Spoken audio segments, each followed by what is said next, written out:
ನಮಸ್ತೆ. ಇದು ಗುರುವಾರದ ಸಂಜೆ ಮೆನ್ಯೂ ಲಾಗ್ ಆಗಿರುತ್ತೆ. ಸಂಜೆ ನಮ್ಮ ಅತ್ತೆಯವರಿಗೆ ಟೀ ಮಾಡೋಣ ಅಂತ ಟೀ ಮಾಡ್ತಾಯಿದ್ದೀನಿ. ಟೀ ಜೊತೆಲಿ ಏನಾದ್ರು ತಿಂದು ರೂಢಿ ಅದರಿಂದ ಪುರಿ ಹಾಕ್ಕೊಡ್ತಾಯಿದ್ದೀನಿ. ಟೀ ಮತ್ತು ಪುರಿ ಕೊಟ್ಟು ನನ್ನ ಮಗಳು ಕೂಡ ಹೊಟ್ಟೆ ಹಸಿತೈತೆ ಅಂದು ಸ್ಕೂಲಿಂದ ಬಂದ ನಂತರ ಬೆಳಗ್ಗೆ ನಾನು ತಿಂಡಿಗೆ ಪಲಾವ್ ಮಾಡಿದ್ದೆ. ಪಲಾವ್ ಕೂಡ ಬಿಸಿ ಮಾಡಿ ನನ್ನ ಮಗಳಿಗೆ ತಿಂಡಿ ಹಾಕ್ಕೊಟ್ಟೆ. ಮತ್ತು ನಾನು ನಾಳೆ ಬೆಳಗ್ಗೆಗೆ ಅಂತ ದೋಸೆಗೆ ನೆನೆ ಹಾಕಿದ್ದೆ. ಅಕ್ಕಿ ಮತ್ತು ಉದ್ದಿನ ಬೇಳೆ ಎಲ್ಲ ರುಬ್ಬಿಟ್ಟು ಬೆಳಗ್ಗೆ ಸೊಪ್ಪಿನ ಸಾಂಬಾರು ಮಾಡಿದ್ದೆ. ಸೊಪ್ಪಿನ ಸಾಂಬಾರನ್ನ ಬಿಸಿಗಿಟ್ಟು ಅನ್ನ ಮಾಡೋಕ್ಕಿಟ್ಟು ಅನ್ನ ಎಲ್ಲ ಆದಮೇಲೆ ಮುದ್ದೆ ಮಾಡೋಕ್ಕಿಟ್ಟಿದ್ದೀನಿ.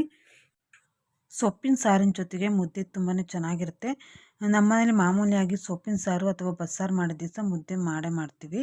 ಸೊಪ್ಪಿನ ಸಾರಿನ ಜೊತೆಗೆ ಸೈಡ್ ಡಿಶ್ಶಿಗೆ ಅಂತ ಈರುಳ್ಳಿ ಮತ್ತು ಸೌತೆಕಾಯಿ ಇದ್ರೆ ತುಂಬಾ ಚೆನ್ನಾಗಿರುತ್ತೆ.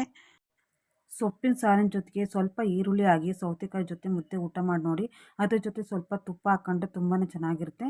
ಇವತ್ತಿನ ಮೆನ್ಯೂ ಲಾಗ್ ಇದಾಗಿತ್ತು ಸ್ನೇಹಿತರೆ. ಮತ್ತೆ ಮುಂದಿನ ನಮಸ್ತೆ. ಇದು ಗುರುವಾರದ ಸಂಜೆ ಮೆನ್ಯೂ ಲಾಗ್ ಆಗಿರುತ್ತೆ. ಸಂಜೆ ನಮ್ಮ ಅತ್ತೆಯವರಿಗೆ ಟೀ ಮಾಡೋಣ ಅಂತ ಟೀ ಮಾಡ್ತಾಯಿದ್ದೀನಿ. ಟೀ ಜೊತೆಲಿ ಏನಾದ್ರು ತಿಂದು ರೂಢಿ ಅದರಿಂದ ಪುರಿ ಹಾಕ್ಕೊಡ್ತಾಯಿದ್ದೀನಿ. ಟೀ ಮತ್ತು ಪುರಿ ಕೊಟ್ಟು ನನ್ನ ಮಗಳು ಕೂಡ ಹೊಟ್ಟೆ ಹಸಿತೈತೆ ಅಂದು ಸ್ಕೂಲಿಂದ ಬಂದ ನಂತರ ಬೆಳಗ್ಗೆ ನಾನು ತಿಂಡಿಗೆ ಪಲಾವ್ ಮಾಡಿದ್ದೆ. ಪಲಾವ್ ಕೂಡ ಬಿಸಿ ಮಾಡಿ ನನ್ನ ಮಗಳಿಗೆ ತಿಂಡಿ ಹಾಕ್ಕೊಟ್ಟೆ. ಮತ್ತು ನಾನು ನಾಳೆ ಬೆಳಗ್ಗೆಗೆ ಅಂತ ದೋಸೆಗೆ ನೆನೆ ಹಾಕಿದ್ದೆ. ಅಕ್ಕಿ ಮತ್ತು ಉದ್ದಿನ ಬೇಳೆ ಎಲ್ಲ ರುಬ್ಬಿಟ್ಟು ಬೆಳಗ್ಗೆ ಸೊಪ್ಪಿನ ಸಾಂಬಾರು ಮಾಡಿದ್ದೆ. ಸೊಪ್ಪಿನ ಸಾಂಬಾರನ್ನ ಬಿಸಿಗಿಟ್ಟು ಅನ್ನ ಮಾಡೋಕ್ಕಿಟ್ಟು ಅನ್ನ ಎಲ್ಲ ಆದಮೇಲೆ ಮುದ್ದೆ ಮಾಡೋಕ್ಕಿಟ್ಟಿದ್ದೀನಿ. ಸೊಪ್ಪಿನ ಸಾರಿನ ಜೊತೆಗೆ ಮುದ್ದೆ ತುಂಬಾ ಚೆನ್ನಾಗಿರುತ್ತೆ. ನಮ್ಮನೇಲಿ ಮಾಮೂಲಿಯಾಗಿ ಸೊಪ್ಪಿನ ಸಾರು ಅಥವಾ ಬಸ್ಸಾರು ಮಾಡಿದ ದಿವಸ ಮುದ್ದೆ ಮಾಡೇ ಮಾಡ್ತೀವಿ. ಸೊಪ್ಪಿನ ಸಾರಿನ ಜೊತೆಗೆ ಸೈಡ್ ಡಿಶ್ಶಿಗೆ ಅಂತ ಈರುಳ್ಳಿ ಮತ್ತು ಸೌತೆಕಾಯಿ ಇದ್ರೆ ತುಂಬಾ ಚೆನ್ನಾಗಿರುತ್ತೆ.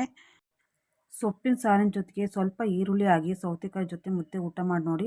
ಅದ್ರ ಜೊತೆ ಸ್ವಲ್ಪ ತುಪ್ಪ ಹಾಕ್ಕೊಂಡ್ರೆ ತುಂಬಾ ಚೆನ್ನಾಗಿರುತ್ತೆ. ಇವತ್ತಿನ ಮೆನ್ಯೂ ಲಾಗ್ ಇದಾಗಿತ್ತು ಸ್ನೇಹಿತರೆ. ಮತ್ತೆ ಮುಂದಿನ